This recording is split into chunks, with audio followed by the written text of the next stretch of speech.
Ok Steph, du coup, on se retrouve aujourd'hui, vendredi 7 octobre, pour faire un petit point sur ETH pour commencer. Alors du coup, qu'est-ce qu'on peut observer? Déjà, on peut voir qu'on a été repoussé aussi au niveau de l'order block. On est allé choper l'order block de ce mouvement-là et on a été rejeté. Là, on voit également qu'on est passé sous notre POC monthly, donc il ne faudrait pas qu'on clôture en dessous parce que ça présagerait pas du bon pour ETH et pour le mouvement. Et également, chose importante à prendre en compte, ça va être les liquidités.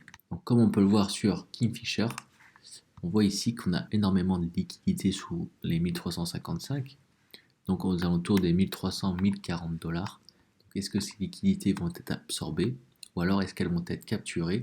Mais je pense très clairement que s'il y a ces liquidités en dessous de nous, c'est ce qui va nous permettre de pouvoir résister, de ne pas aller chercher trop bas. Donc à voir si ces liquidités résistent, si ces liquidités ne sont pas déplacées plus bas. Mais pour l'instant, c'est ce qui nous permet d'avoir un support et de ne pas aller chercher trop bas. Donc on voit qu'il y a plusieurs objectifs. Déjà, premièrement, ne pas valider en dessous ce POC monthly. Et sinon, deux possibilités. La première, ça serait d'aller du coup chercher dans un premier temps peut-être support sur ce POC weekly ici à ce niveau-là. Et par la suite, aller chercher ce FVG et cet order block au niveau des 1300 $. 1300 $ où on peut avoir une réaction du coup du marché pour pouvoir repartir à la hausse. Mais on voit très clairement que pour l'instant, possibilité de retourner dans ce range qu'on a connu déjà depuis quelques temps. Donc à voir un petit peu en fonction par rapport aux données qu'on va avoir par rapport à l'économie US cet après-midi. Donc on verra s'il y a une réaction du marché ou pas.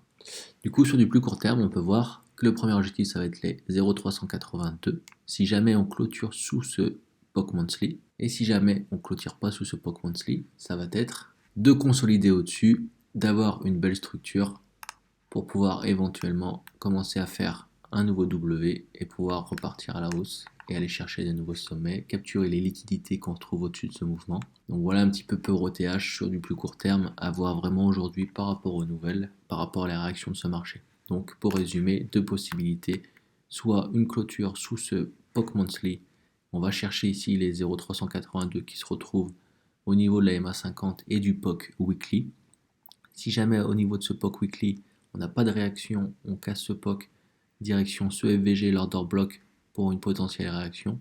Donc ça pourrait faire des M comme ça, réaction sur ce FVG et ce POC pour consolider, aller chercher plus haut. Ou deuxième possibilité, ça va être ici de consolider au-dessus de ce POC monthly, de former un W pour pouvoir aller chercher plus haut, capturer des liquidités au niveau de ce mouvement et voir un petit peu par la suite où nous mène ce mouvement. Voilà pour ETH pour aujourd'hui. Donc on passe tout de suite avec Steph, on va parler un petit peu du Bitcoin. Bon, bah du coup, ouais, on se retrouve pour Bitcoin. Je commence premièrement un petit outil que j'utilise. Comme tu disais tout à l'heure, le marché est très peu intéressant actuellement. Depuis hier, il est très lent. Du coup, c'est ce qu'on appelle la volatilité. Du coup, vous avez juste à utiliser le Bitcoin Historical Volatility Index, du coup, qui vous met en valeur la volatilité à l'heure actuelle du Bitcoin et du coup du marché.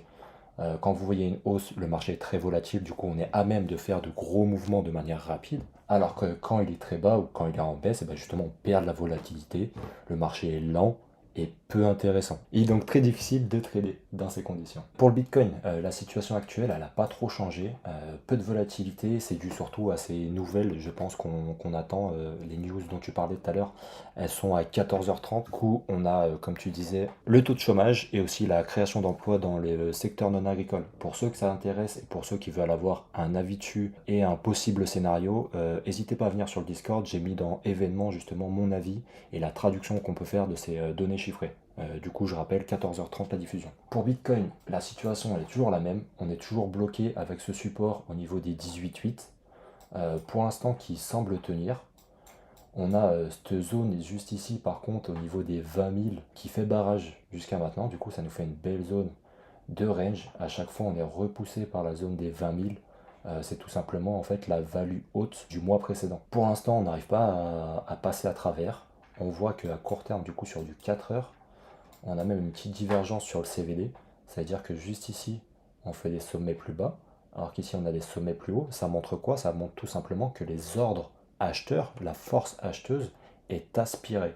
Donc pour l'instant, on n'a pas le potard, on n'a pas la force pour passer à travers de ça. Donc, moi, mon scénario pour l'instant, c'est de me concentrer sur ce que me dit mon VPVR, et il me dit que juste ici, il y a un creux. Donc c'est une zone favorable à la localisation, c'est pour ça que je m'attends à un retracement dans cette zone, que j'ai placé un ordre qui est disponible sur le Discord, et très certainement que cet après-midi on devrait avoir une réponse de si on va chercher un peu plus bas, on trouve support sur le POC, on le casse, j'arrêterai mon trade. En revanche, si jamais ça tient et qu'on repart à la hausse, et bah du coup mon trade sera valide et on verra jusqu'où ça peut aller. On a juste à reculer un petit peu. Les premières zones qui vont nous intéresser, bah, ça va être les zones des 22. Ce qu'on peut faire, c'est tout simplement aussi mettre le VPVR juste ici. Je vais enlever ça. Et on va le retrouver comme d'habitude, hein, ça fait plusieurs fois qu'on en parle, hein, mais de ce creux juste ici, qui va grosso modo jusqu'au 2100. On aura une résistance ici entre 21 200 pardon, et 21,8. Et puis après, un peu d'air libre jusqu'au 23. Et puis on peut aller même dans ce creux juste ici à 23,5, 23,6. Voilà, c'est un peu les zones qu'on va regarder. À court terme, on attendra cet après-midi pour savoir la direction. C'est déjà ça le plus important pour le moment. Voilà, c'est tout pour moi, Nico.